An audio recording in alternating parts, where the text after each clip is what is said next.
We've got some fresh Hey, I'm Luis. And I'm Luis. And you're listening to the Content is Profit podcast. We spent the last 4 years in learning the strategies and techniques from some of the top marketers in the world on how to create content that turns into profit.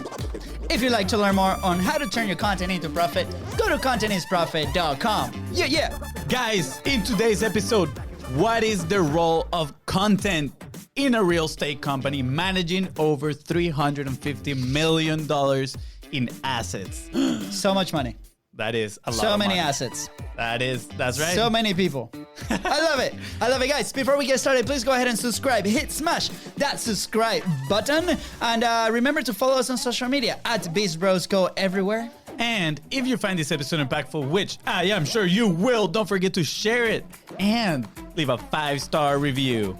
Awesome, guys. So today we're in for a treat. We're going to be talking to not only a savvy businessman, but a good friend of ours. He spends his days helping run a real estate company that manages over $350 million in assets. Mind-blowing. Fun fact, today's guest has made the company's podcast, Not Your Average Investor Show, a central piece of their marketing strategy, and the results have been FUEGO, or what today's pop culture would define as lit.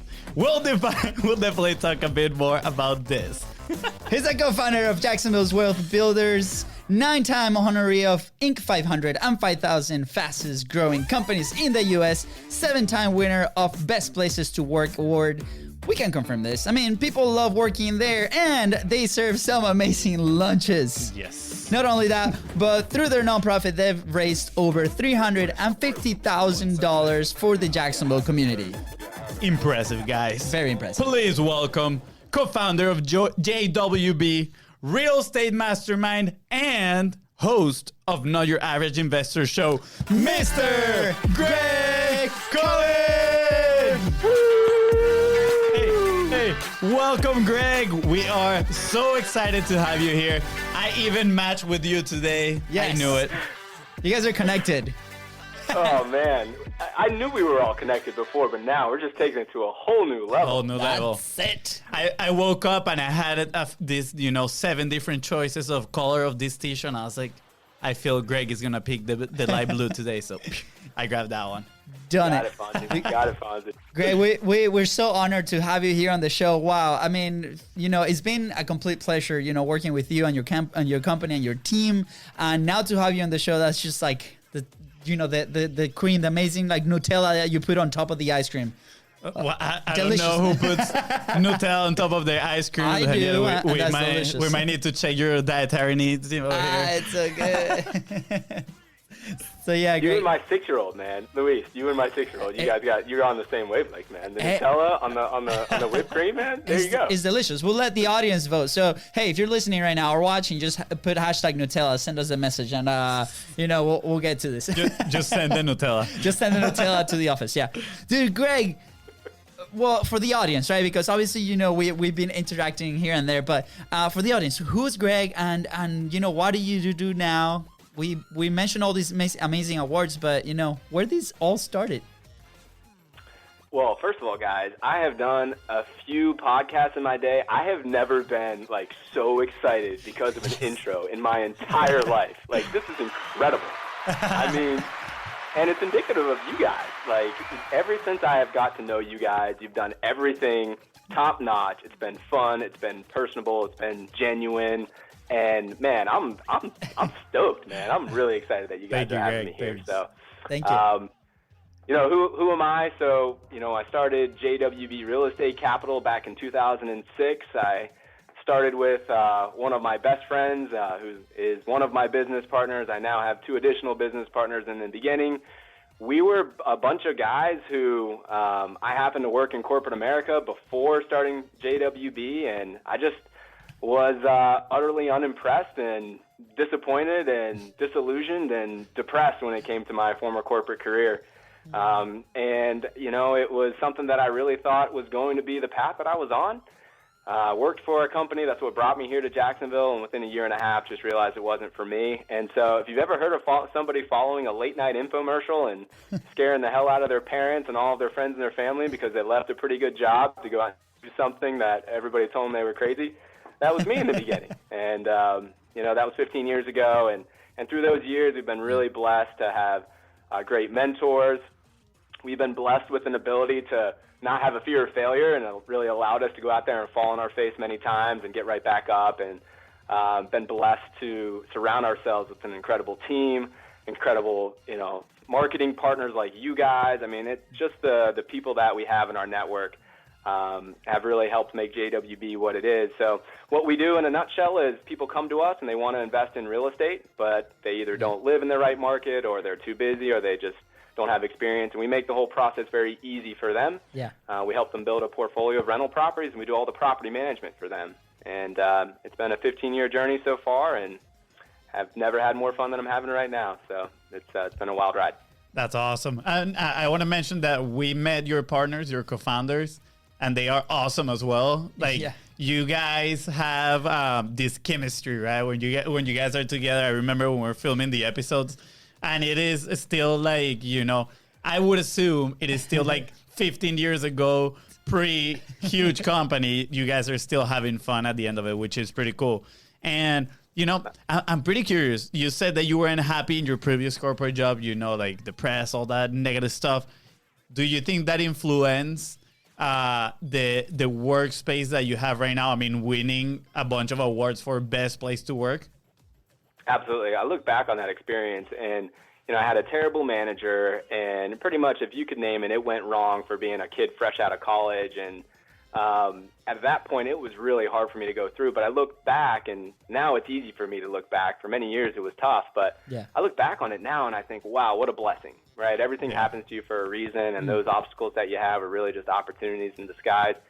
And I look back, and there is so much about what JWB is and why we're successful comes back to our culture. And so much of our culture is me and my business partners in the beginning saying, hey, let's do what the opposite is of what Gregg experienced at his former corporate job, right? Or let's manage people differently than Gregg was managed, or Alex was managed, or my other two business partners are Adam, how Adams were managed, right?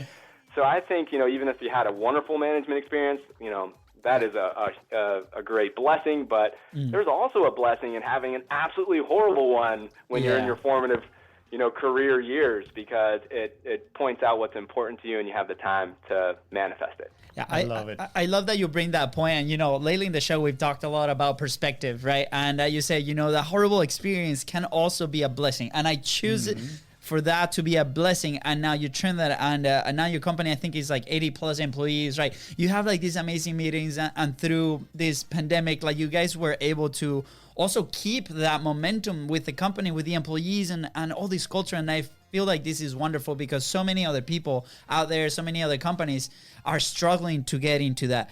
And a lot of people ask us, like, it's two of you.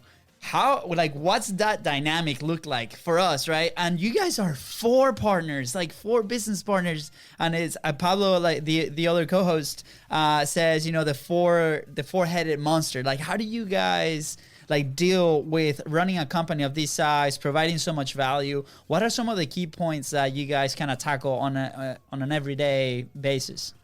Yeah, you bring up how rare it is for there to be a four-headed monster when it comes to running a company. And, my title is Chief Marketing Officer. We all have different titles. There's Adam is the CEO. We have another Adam, the CFO, and Alex is our president. But if you ask any one of us who really is the decision maker, it's all four of us. We've really adopted this belief that we are better suited as making consensus decisions. And consensus is something we really had to learn. When we first started this process of, running this company, we were very much of a decision-making body by vote. So, if I liked my idea, and, at one point it was just three of us, and it made it easy for 2 versus 1, and we just went with that. What we saw over time is that kind of gives people, a break in a sense, right? Like, it's much harder for me to have consensus decision-making and fully support another idea, even if it's not my own idea. Yeah. It's much easier for me to go down in a pit of flames, because I said it was my idea. And ultimately what we found is that, either consciously or subconsciously, that sabotages the direction that you're going. And there's nothing more important. We feel like when the four of us are fully in unison and moving forward in a direction, there's nothing we can't accomplish. And so in order to do that, we have to have this insane amount of humility. It is so hard as, guys who've had a level of success to have the idea that is right, and then you go into that business meeting and you decide that you're going to go with a different idea, and to give your full support to it is a skill. It's an exercise. It's a muscle that needs to be, exercised. And so consensus decision making is crucial for us, as opposed to voting, and kind of keeping that, keeping your idea to yourself, or at least trying to be right, even if the overall plan fails. Consensus is a requirement for us. And in order to have consensus decision making after 15 years of doing this with 4 stubborn guys, it's a sense of humility that we try very hard to work at every single day. Yeah. That's awesome. That's an awesome lesson right there. Leave your ego aside, and sometimes we're not gonna have the best ideas, and it's totally okay to accept that. Yeah. I just wanted to bring that idea to kind of maybe the audience, right? Because if you're listening right now, you might have a team, you might have a content team, you might have different people all around the world, especially now that we work digitally, right? So it's very important to do this, and we've lived it with a lot of the companies that we work with. It's that same idea of consensus. Hey, what's the game plan? It's not that your idea is better, but it's like, how can we come up together so the best of everything can just flow to the top, and make sure that we can reach more people, or communicate better, or add more value. So for you guys listening, apply that to your company, right? And it happens to us every single time. Fonzie normally has the best ideas, and then I come with these crappy ideas, and then we have to agree on something, and it's normally what Fonzie says. So it is what it is. We actually decide our ideas through fencing battle. Yeah. Regular, No, jokes aside. Whatever works. Whatever works, yeah. No, but jokes aside, I mean, we even, as soon as we heard these guys talk, on the Not Your Average Investor show, which, by the way, we're going to link it below so you guys can check it out because it's amazing. We're like, oh my God, Fonzie, we have to do this. We have to take notes and actually implement what these guys have done over 15 years of experience. So you listening, guys, pay attention, please, because it's so much value. Yeah. And, you mentioned this is a full transition from what we're talking right now, but you mentioned your title is the CMO, right? And that's actually how we met you, right? Pablo, that guys, go check him out. He was actually the first guest that we brought to the podcast. Show, yeah. So Pablo brought us to you, right? And I'm curious because I would love to hear from your perspective. I don't know if I actually heard it from you. What were you doing pre Not Your Average Investor show? What was it live as the CMO then? And what is the role that content has played now in your business?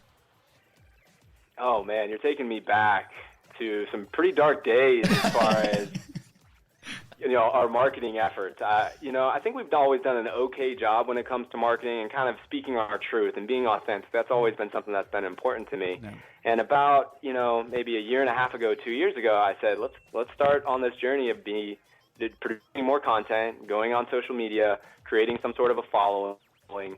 And I did, I think, everything that you could do wrong in the beginning. And it was stressing me out, man. It was stressing me out. It was not just stressing me out.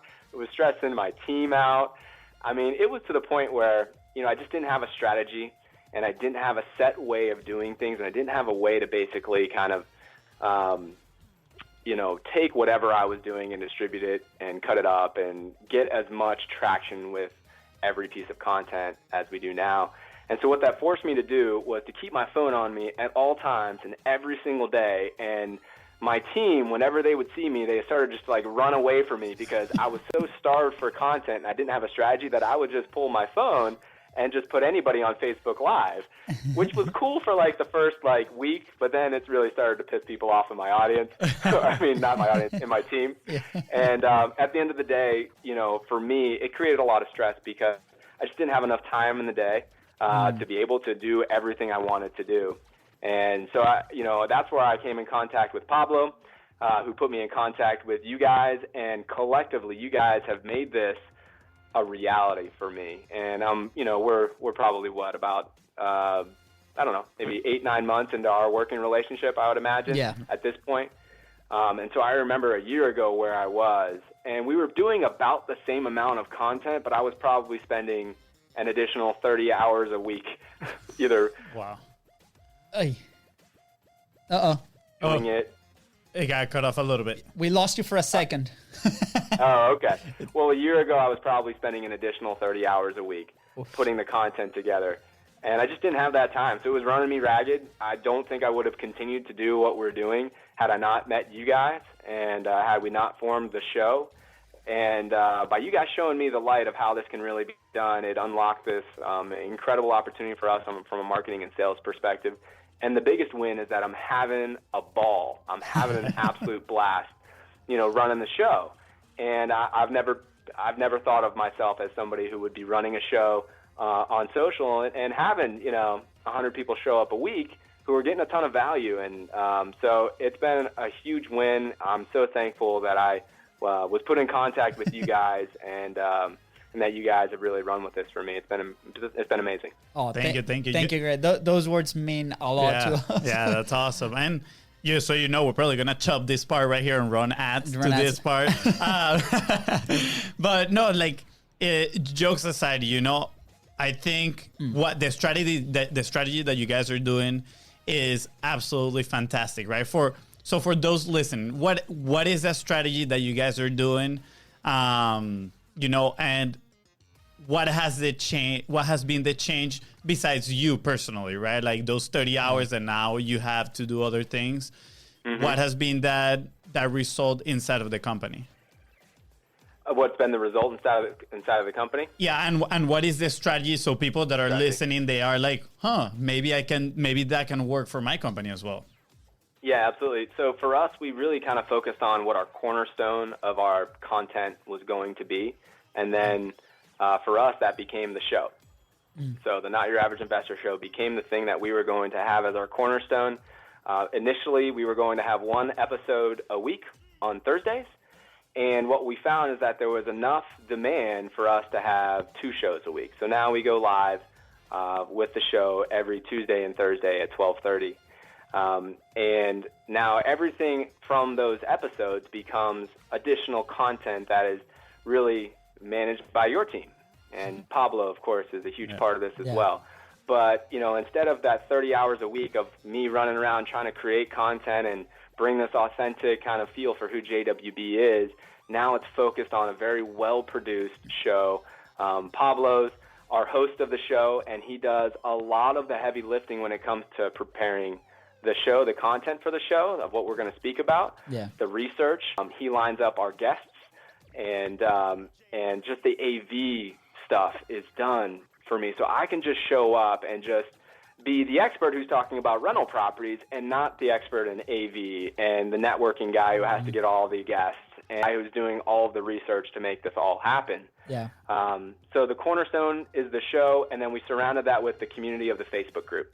Yeah. And I do spend a lot of time in that Facebook group just making sure that I'm providing value, but that's in between the rest of my day. And that is not me having to spend an hour having to figure out how I'm going to, relay some topic and do a 40-minute webinar by myself, which is what I used to do. Yeah. I remember that webinar, just the first one that I saw, that you could see the reflection on the window. You love that one, huh? Yeah, that it looks like you were talking to a crowd, but the reflection is like, wait, there's like nobody sitting in there. If I could be successful doing this, you all could be successful out there. So I tell you what. Look, and Greg, you mentioned so awesome points here, and you see it, right? Like, we're passionate about this thing, and the fact that we found you because you guys were also super forward on what you guys wanted to try out, and we're not scared to try new things. And look at this beautiful thing. I mean, you say you're having a blast, and again, it doesn't have to be this exact strategy when we talk about content, but at the same time, you're supposed to have fun. Like, you're talking to people, like they're supposed to, and you're averaging 100 people a show, right?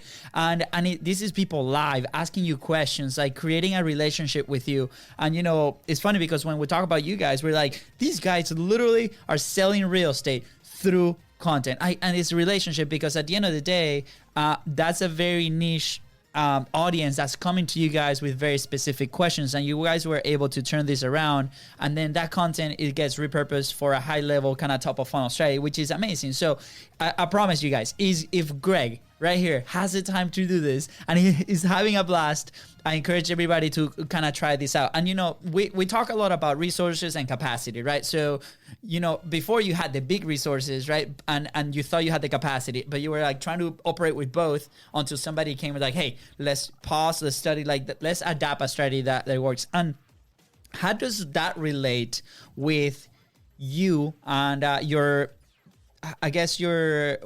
work environment, right? Because I'm sure for every other piece of the company, you guys had systems, you guys have resources that you tap into to make it more effective. Why was that not happening through content before? Well, I think it starts with me not figuring it out before and kind of running around with like a chicken with my head cut off for a long time. You know, I just think that, you know, the social thing really intimidated me in the beginning. Pretty much all aspects of it intimidated me. You know, I'm not the guy who I thought would be on camera every single day, either in the Facebook group or on the show or whatnot. I'm just not that guy, so I was intimidated to do that. I was worried about people making, you know, saying I look weird or, you know, having, you know, I just didn't feel comfortable being in front of camera. I didn't feel comfortable, you know, sharing my thoughts, to be quite honest. Even though I had 15 years of experience in this, I think a lot of people out there, you might be the expert, but you're just, you know, kind of taking a stand and sharing your beliefs. It's like a muscle that needs to be exercised, even if you know what you know. And so I wasn't comfortable doing that in the beginning. And then just looking at like some of these people on social and seeing how successful they are and the amount of content that they had was just daunting. And I felt like it was impossible. I just didn't understand how this whole thing could work. And so it was really stressful for me for many, many months. It was funny. I would sit down and I would just try to like create like a mind map of how this thing was going to work. And if you've ever sat down and like tried to mind map something for like 3 hours and all you did was like write like 3 bubbles, you know, on your mind map, and you're like, I just don't get what the 4th bubble's going to go. And I mean, that's kind of what it was like in some of the darker days of trying to make this transition. Yeah. So why we do some of the other things that, you know, other parts of our department or other departments had done, I just think this was a whole new animal that I just really was intimidated and I didn't know where to start. Yeah. And what I learned is that I don't need to figure this out all by myself. I just need to build the right relationships.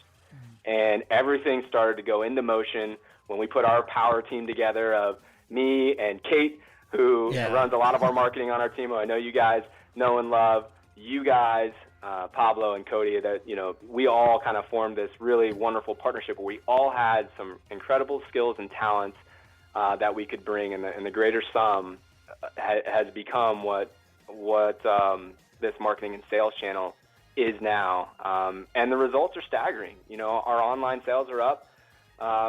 Basically, we doubled since a year ago till now. Online sales, just specifically coming through our website. And that's not just from new leads coming in, which the new leads have increased dramatically. What I've seen the most is that those people that were already in our database that had just been kind of waiting to kind of engage with us, those people have seen a higher conversion ratio.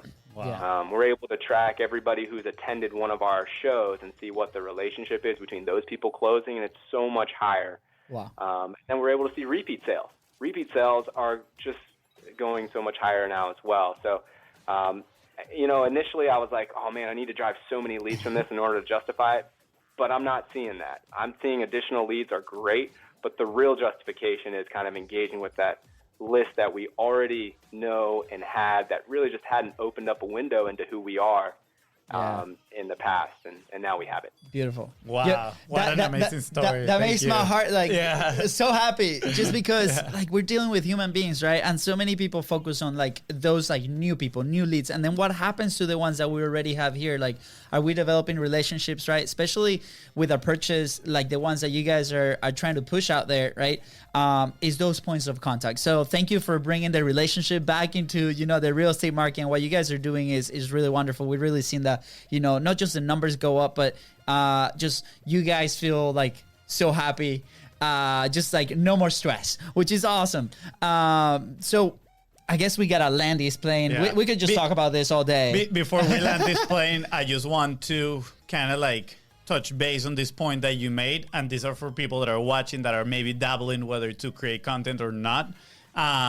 You said it's a muscle that needs to be exercised, that you would look at other people, you know, and you'd be overwhelmed. You didn't know exactly how they were doing it. And at first you were afraid of putting your ideas out there too, that you never saw yourself like you were supposed to be, you know, in front of a camera. And now look at yourself, right?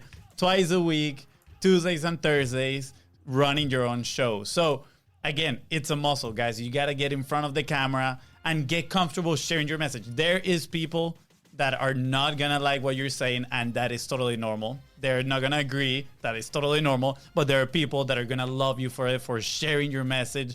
And those are the people that are going to connect with you. And hopefully they're going to do business with you. Yeah. Totally agree, guys. Thank you for showing me the light. Awesome. No, thank you for like going with the whole content wave. Hey, just so you know, we have learned so much from you guys taking action and doing this, that we have been like, dude, we need to implement that stuff for ourselves as well. Like, we didn't have a podcast when you guys created your show, right? And they were like, dude, like, we're seeing the result here. And some other of our clients, like, it's just a no-brainer. Let's just do our own podcast. We don't say no very often over here, right? I mean, you know, if there's something to be tried that we may fail at, that's one of our big things. We're going to give it a shot. So glad we could be of service to you guys. That's amazing. I mean, that's one of the most important things. You know, we see so many people at the beginning stages trying to like get this thing out of the gate. Not only with like our clients, but like just people trying to figure out on themselves, and they put like their limiting beliefs in front of them. They're like, no, I don't want to try these new things. I don't want to try this and that. And it's heartbreaking, right? Because like the sooner that you try this thing, you can learn from it. You know, you spoke about it earlier, you know, not having that fear of failure, or like it's been a journey, right? It's been 15 years, and you know, it's not overnight. We have to like learn a lot. So with that segue, like what is a quick action point? It doesn't have to be like directed to content, but what is an action point that somebody in that position, like starting to like get this ball rolling, they could implement today to get a positive result later on? Specifically for marketing, social content. It could be mindset. It could be on the entrepreneurial, you know, side of things. Yeah. It could be very general if you want. You know, I think back to when we started, and I just think that we had this like wonderful carousel going on in the beginning. And the carousel was, we were so eager to learn about this real estate thing. We were so naive that we didn't know what we didn't know, and it didn't stop us from going out there and trying to network and try to take whoever we could out to lunch and just ask questions, and hopefully they weren't dumb questions, but you know, we asked a lot of those as well. And but it was just this carousel of, it started with just being eager to try to soak in as much knowledge as we could, and we were very quick to go and try and implement. And that kind of carousel of soaking in knowledge and then putting into action, and quick action, speed of implementation, was so important for us. And then the next step on the carousel is to learn from it.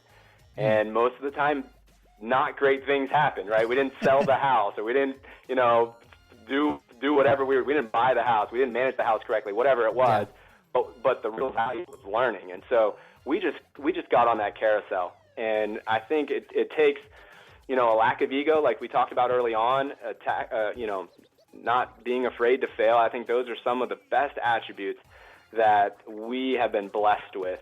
And I think that's really the game plan for a young entrepreneur, is get out there, try it, try to learn from those who have done it before, and then put it into action. It doesn't matter if you make that sale or if you accomplish whatever that task is or not. The value is the learning lesson, and then going right back to those mentors and then trying again. That's awesome. Yeah. Thank you for that. We're definitely implementing it. We've seen the results. Guys, if you're listening, please, like, if you're here, you're serious. You want to do these things. So listen to Gregg, especially go listen to the Not Your Average Investor show if you want to invest in real estate. They're like the best of the best.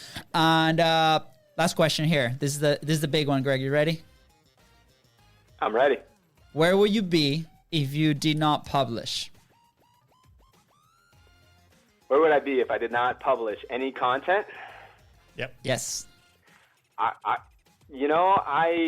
would either be a basket case, because I'd be running around with my phone, just pissing my whole team off, trying to figure out how to get some content, because I would run out of ideas myself. So I'd either be a basket case and just pissing people off, or I would have given up, and I would have gone back to traditional marketing methodologies that are way too inefficient, way too costly, in my opinion, and not scalable. And so I think our whole business would have been at a greater risk if I hadn't started publishing. Wow. Yeah. Thank you for sharing that. Yeah, thank you. For your honesty. We appreciate it. Dude, Gregg, this has been awesome. Where can people find you? Where can people learn more about you and your company? Yeah, so the first thing I'd invite you to check out the show, the Not Your Average Investor Show. You can check it out at notyouraverageInvestorShow.com.